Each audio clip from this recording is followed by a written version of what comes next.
The end of 2024 is quickly approaching, and it is time to talk about the 10 performers in AEW who have outshone the rest and who have found themselves on the top 10 best wrestlers of 2024 list. We're looking at matches, feuds, promos, character work, their connection with the audience, how they have been booked this year, how they have wrestled outside of AEW, and how all those factors combine to make truly legendary runs in 2024. We're starting at number 10, going all the way up to number 1. Let me know what you guys think of this video down in the comments below. If you agree or disagree with some of the choices I have on this list or the way they're positioned on this list. Should they be higher? Should they be lower? Let me know down in the comments below.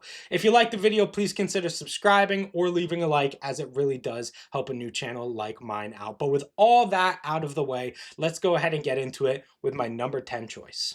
When I was filming my list of the top 10 best WWE wrestlers of 2024, the number 10 position was a very contentious one where there were a lot of different people who I was considering for that role. But that really wasn't the case in AEW. The standout stars of the year were the standout stars of the year, and they didn't really have any competition to drag them down. The only person I was considering for this position who didn't end up making it was Jon Moxley. And I feel comfortable leaving him off the list because even though he is AEW champion right now, the storyline he's booked in with the Death Riders hasn't really been good. And some people even think it's one of the worst things AEW's done this year. I don't think that, but it is sort of bad and finicky enough to warrant his non-inclusion in this top 10 list. But who I've chosen to put in his place in the number 10 position is Kyle Fletcher, someone who has really come into their own in the second half of this year.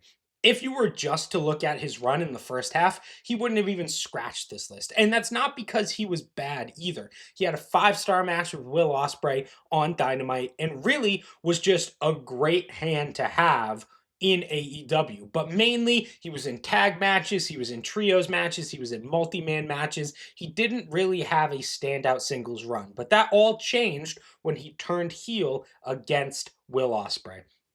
From there, he just evolved into like the biggest heel in the company. Everyone hated Kyle Fletcher because he was going up against the biggest babyface in Will Ospreay. But more so than that, he evolved into this role of a heel in such a natural way, and he just had this natural charisma about him that makes you want to hate him. His facials, his way of speaking, his new look, the way he conducts himself in matches has just been phenomenal. And he's done a very good job in the Continental Classic about removing himself from the Will Ospreay storyline to show that he is great in every facet of the business, and he will be great no matter what opponent he's against or what storyline he is in. So he's at number 10 this year, but in 2025, he could raise all the way up to number 1. He has unlimited potential. The sky is the absolute limit for him, and I'm so excited to see what he does in the future. But for this year, for 2024, number 10.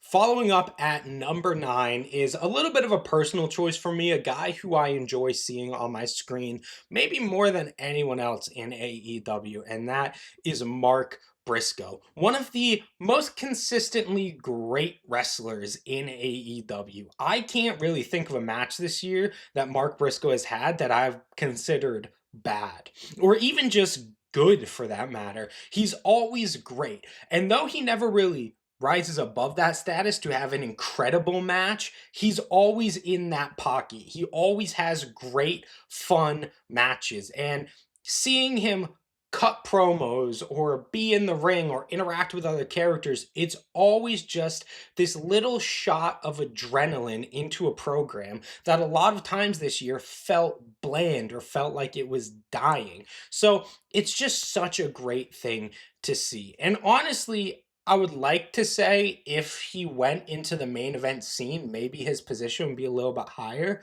But I don't necessarily think I want that for Mark Briscoe. I like having him as the eternal babyface mid carder who everyone can just get behind, have these fun brawls, these fun 6 or 8 man tags, and just be the most entertaining character you're going to see all year. So, no real great feuds, no real great matches, just a guy who consistently delivers every time he is on screen, and that earns his place on this list. So at number 10, we had Kyle Fletcher, who showed himself as being one of the up and comers in the AEW men's division. And at number 9, Mark Briscoe, a fun mid carder who has been consistently great throughout the year. But at number 8, we are having our first truly career defining run, where all year this person has been consistently great and proven themselves to be a main event wrestler and what will hopefully be a mainstay in the AEW women's division for years to come. And that is the current AEW Women's World Champion, Mariah May. And Mariah being great is a hard thing to do in AEW. Any woman being great is a hard thing to do in AEW because AEW simply does not care about its women's division. It is something that it puts on TV because it feels like it has to put it on TV. And I'm saying it because I don't want to put the blame on one person or group of people for doing this, but the company as a whole does not value its women's division. So to have Mariah May be a standout star this year, where she has really found a niche in the women's division and a character in that division that she can so thoroughly express through her matches and through her promos, has been a really phenomenal thing to watch. And seeing her take every opportunity that she's given and absolutely run with it to its full extent has been a great thing to watch. She won the title from Toni Storm in a fantastic match, and then has in every subsequent match really demonstrated why she is not just a flash in the pan. She's a great wrestler who is able to effectively display a character through her promos, through her matches, through the way she holds herself, her facials, her interactions with the fans. Everything she does is excellent. And she's so far down at number 8, really because the women's division has not been supporting her in how great she is. And by that, I mean she hasn't, other than her feud with Toni Storm, been able to really sink her teeth into a great storyline this year. Really, the only reason she's on this list is because she had such a phenomenal feud with Toni Storm. But there hasn't really been anything else for her to wrap her hands around and really make her own. If there was, I'm sure she'd be higher on this list. But because the AEW women's division doesn't really have a solid footing in the company at the moment, number 8 is the highest I can give her. Unfortunately, hopefully 2025 turns that around. It's a better year for the women's division as a whole for AEW, but I severely doubt it. Coming in at number 7, we have a guy who has really shown in every role that he has been put in, even though he has been a part of some of the worst feuds of the year. And that's Darby Allin. Darby started off the year on a very high point with the Sting retirement angle, following up with what I think is one of the best matches of the year at Revolution with Sting against the Young Bucks. But after that, after Sting left, he really sort of fell into this spiral of nothingness. And not because Sting left. I'm not saying Sting held him up and Sting was the only thing that was really making Darby great. It's just a lot of the top level feuds of the year that Darby has been involved in have just been trash. Like his involvement with the Elite in Anarchy in the Arena and with Blood and Guts have been not good. The entire Elite versus AEW storyline was pretty much a dud and dead in the water from the beginning, and Darby was such an integral part of that. And after that, he sort of transitioned from fighting the Bucks, fighting Jack Perry for the TNT title, into this Death Rider storyline, where he is now facing Moxley and Claudio and Pac and Wheeler Yuta. And though that sounds very good, it has really been a dud of a storyline. Not as bad as the Elite, in my opinion, just not very good as a whole. So Darby hasn't really had a lot of chances this year to give us those moments and those storylines like we've had with him in the past with Sting, with Miro, with Cody Rhodes, with MJF. Those sort of moments to really make us go, wow, Darby's the best. Yet, every time he steps in the ring, every time the bell rings and he has a match, all of that completely goes away. And you go, wow, Darby really is the best. His run in the Continental Classic has been fantastic, particularly his match with Will Ospreay. Couple great matches this year with Brody King, some good stuff with the Bucks, good stuff with Moxley, good stuff with Claudio. Everything he's done inside the ropes has been fantastic. It's just everything outside of that, the booking and the stories they've saddled him with, really dragged him down a little bit. So he very much did not reach his full potential this year, and it's kind of a shame to see. So number 7 is the highest I can go for Darby. Next up at number 6 is a guy who has been able to rise above some of the lackluster material he's been given a little bit better than Darby Allin has, in my opinion. And that is Hangman Adam Page. And the thing that elevates him above Darby for me is he is displaying this new character on screen, relatively new in the grand scope of things, where he is the disgruntled, hard ass cowboy who just wants to see the world burn and wants to take everyone down with him. And that's so different from what we got from Hangman Adam Page in the first couple years of AEW's existence. That now seeing him on screen and being able to contrast his character in 2024 versus everything he's done in the past, it's so exciting and so unique and fun to watch the journey this character has gone on. And more so than Darby, I feel like Hangman has really excelled in the roles given to him. Obviously, at the beginning of the year, he had sort of his three-way feud with Strickland and with Samoa Joe, and he was phenomenal in that. Went away for a little bit, came back to feud with Strickland, had a great and bloody, disgusting match inside a steel cage, and now being wrapped up in this Death Riders feud, he has really excelled more than anyone else. I think he's doing better than Cassidy is, doing better than Jay White is, better than really anybody else to show I'm above this storyline. And even if this sucks, I'm better than it. And I completely forgot to mention his feud with Jay White, which for me is one of the best things AEW has done this year. And really, Adam Page has just done a great job about consistently being great in whatever role he is given. And the thing that makes him stand out to me more so than his promos and his matches, which have always been good to great this year, is his character work and just so clearly defining this is who I am now. That babyface you loved in the past, he's dead. This is me now. I'm going to kill everyone I come into contact with. And if you don't like it, couldn't care less. It's so exciting to see, and it's such a unique character that I love seeing on my screen each month. So, for that reason, I'm giving Hangman Adam Page the number 6 position on this list. Now we are into the top 5 wrestlers of AEW in 2024. And these are the wrestlers who really define for me that there is still a lot of greatness to be had with this company. Even though the booking and the long-term storylines and the real sports feel has really faded from AEW in 2024, these are the wrestlers who sort of display for me we're still going to try to make this the best wrestling company on earth. And to start out with, we are talking about a guy who has not only done that for AEW, but has also really done that in New Japan Pro Wrestling. And that is Konosuke Takeshita. Takeshita, in my opinion, did his best work this year outside of AEW when he was wrestling in the G1 Climax for New Japan and just had awesome matches with El Phantasmo, David Finlay, like 2 really great matches against Yota Tsuji. A lot to love there. But also in AEW, he's been absolutely phenomenal. Match of the year contender early in the year at Revolution with Will Ospreay. More great work with Ospreay towards the end half of the year, along with Ricochet and just all the storyline with the Don Callis family.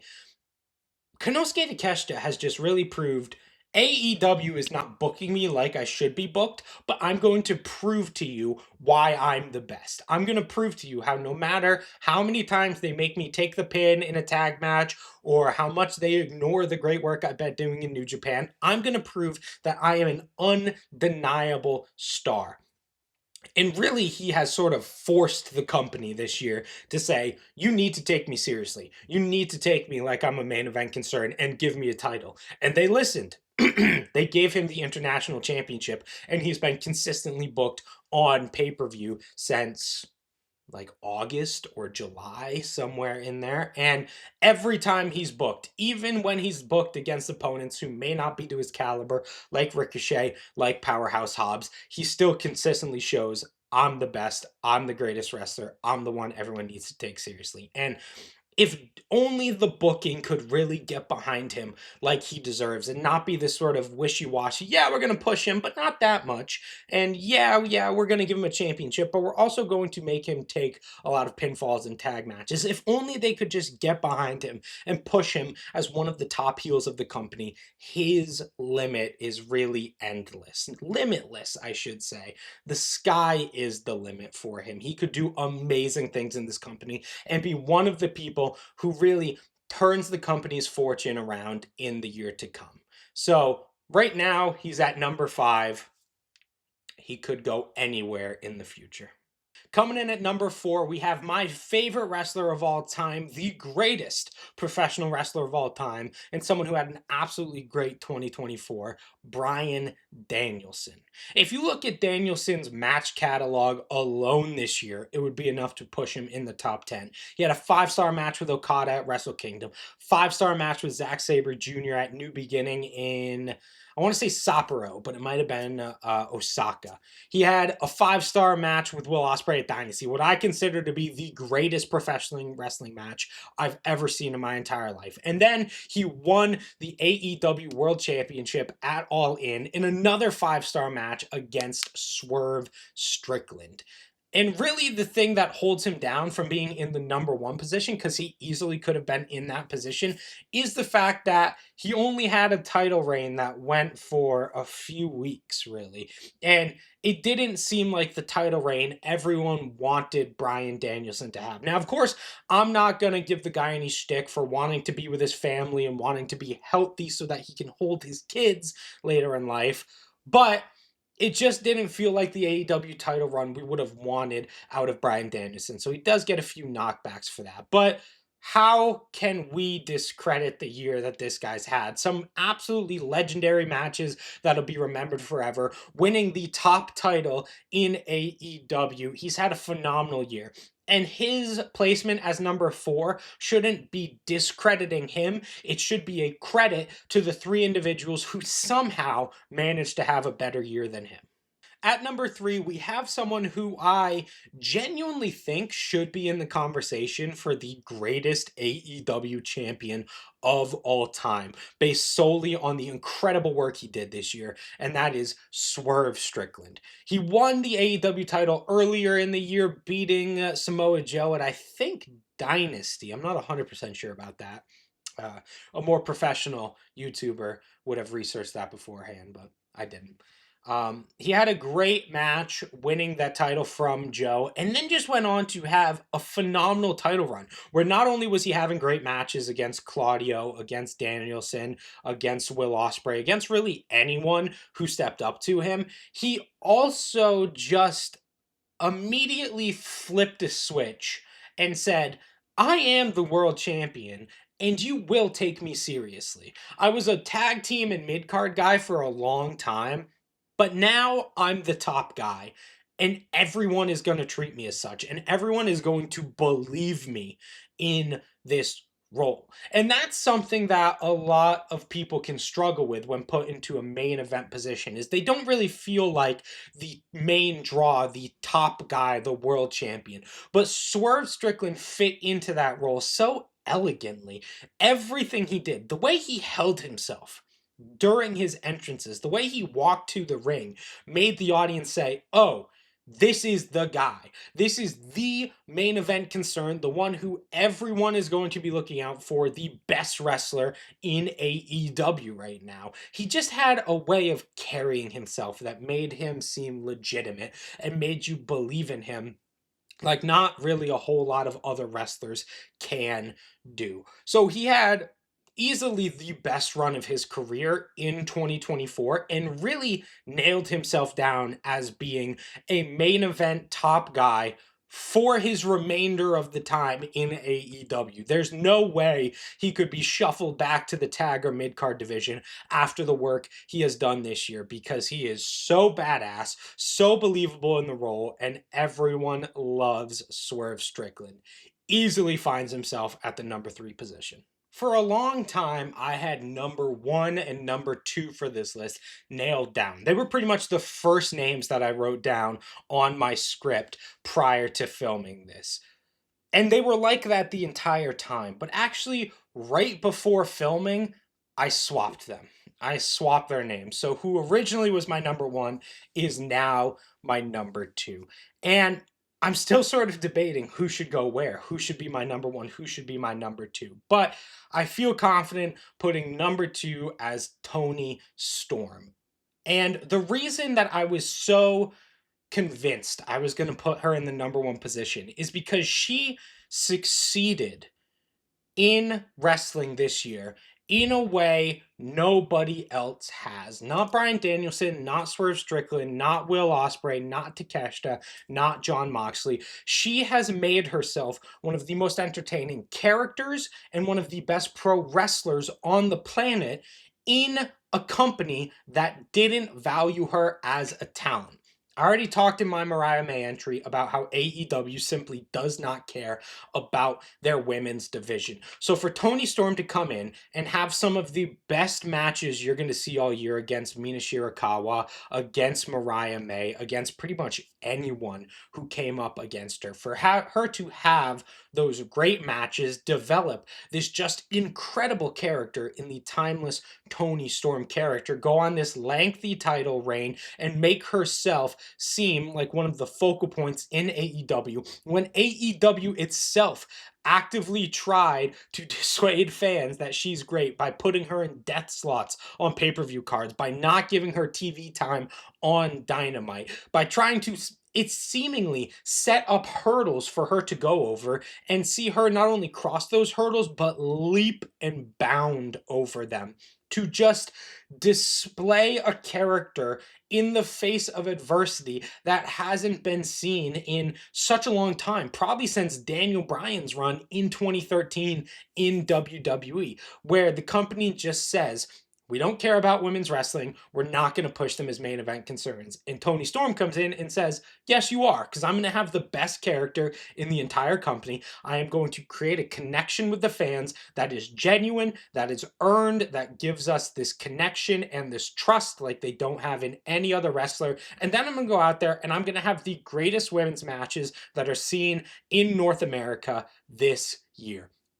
Combining all those things together is just a ready-made package for success. And I was going to put her at the number 1 slot as a result of it, saying, okay, sure, you didn't have the best matches, but that's because the company didn't set you up to have the best matches, and you didn't have the best storylines, but that's because they didn't book you in great storylines. So for that reason, I was going to put her at the number 1 slot. But I sort of thought on it, and even though the company couldn't get behind her, and I want to put her higher as a result, I do think that the individual who I've put at number 1 really did have a better year than her, displayed a better character, had numerous better matches than she did. And ultimately my final decision came to be if Tony Storm was put into the position my number one spot was put in, could she have succeeded in the way that he succeeded? And ultimately, I came down to this decision that no, probably not. She couldn't have had as great matches, and she couldn't have had as many great storylines as my number one pick had. But with that being said, let's get on to the number one pick. At number one, I couldn't really put anyone other than Will Ospreay. I had Tony Storm at the number one position for so long because I appreciated and admired her adversity in the situation she's been put in. But really looking back on Will's year, he has done more than anyone else in AEW could have done. He had the best matches. He created such a unique connection with the fans. He has succeeded in ways that wrestlers aren't able to succeed in their entire careers. He's had a catalog of matches this year that outshine pretty much any other wrestler's catalogs throughout their entire career. He's had incredible matches this year with Okada, with Pac, with MJF, with Swerve Strickland, Bryan Danielson, with Kyle Fletcher, with Claudio, with Brody King, with Darby Allin. He's probably had a 5-star match with Shingo Takagi that I didn't even know about this year, just because he has great matches every other day. Not even in AEW. He had a 5-star match with Michael Oku this year at Rev Pro. He's just incredible in the ring, and he is able to consistently deliver great matches in the ring like no other wrestler I've seen in my history watching pro wrestling. And that's always been true for Will Ospreay, dating back to 2016 when he was wrestling in PWG and the junior heavyweight division in New Japan. But one thing he was missing at that time was the really great promo work and the character work and his ability to truly make a substantial connection with the fans. And that is sort of true for a lot of his run up until probably mid-pandemic, after the pandemic in 2021. And he really started focusing on in that time not just having great matches, but having matches that endear him with the fans. And when he came to AEW late last year, you could almost see a light sort of flick in his head where he goes, I get it. I get how to be the greatest wrestler on planet Earth. And not just in the ring, but also by establishing this connection with the AEW fandom where they want to support me and they want to cheer for me because they know I'm going to give them a great performance. So they give me all the love and adoration that they could possibly give me. He's done such an incredible job about fostering that relationship and that connection.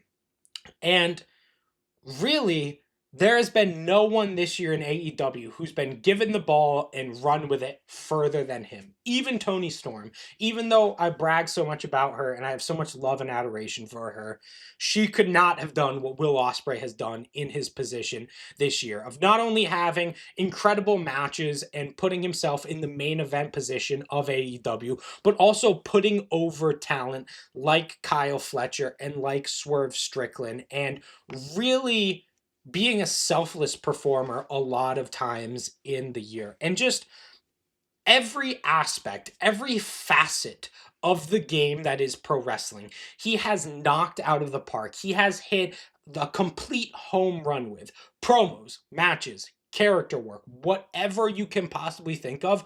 Will Ospreay has succeeded in it to its highest degree. And for that reason, he is the best AEW wrestler of 2024. And he might be the best wrestler of 2024, full stop.